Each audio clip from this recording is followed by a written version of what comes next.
A question we are often asked at Bharat Gyan is the birth date of Adi Shankaracharya. Today, two dates are widely debated, 788 CE and 509 BCE. But what if the entire debate hinges on a foundational mistake made in the dating of Buddha instead? When the British started writing Indian history, they needed a benchmark. So they chose Siddhartha Gautama Buddha. A man named E.J. Rapson gave Buddha a birth date of 483 BC. But here's the twist. He clearly stated this as a provisional date. Anything before this date was labeled prehistoric in India. But colonial historians treated it like gospel and built India's entire timeline on it. Why 483 BC? They were working within a theological framework that God created the world on October 23rd. 4004 BC at 9 am. They allocated about 1500 years of stories to creation, floods, Noah's Ark, and waters to ebb.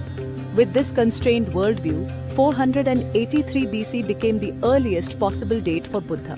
A French historian, F.E. Pargetier, listed all the kings who ruled between Mahabharata and Buddha, and the total came to 1100 plus years.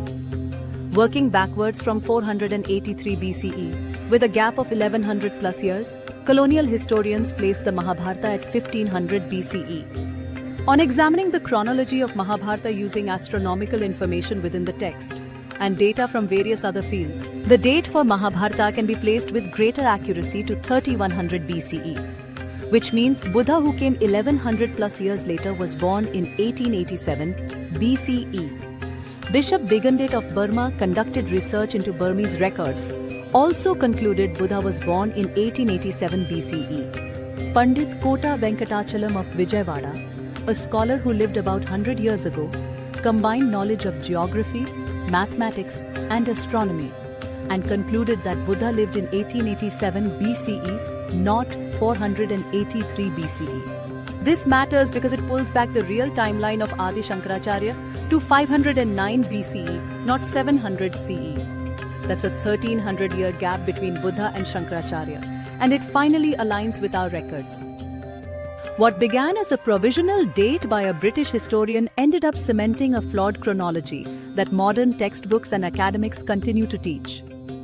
Once externally imposed artificial constraints are removed from the context of the ancient Indian timeline, events naturally find their correct place on the timeline. With deep research from archaeoastronomy, at Bharat Gyan we are placing the correct timelines for our historical figures.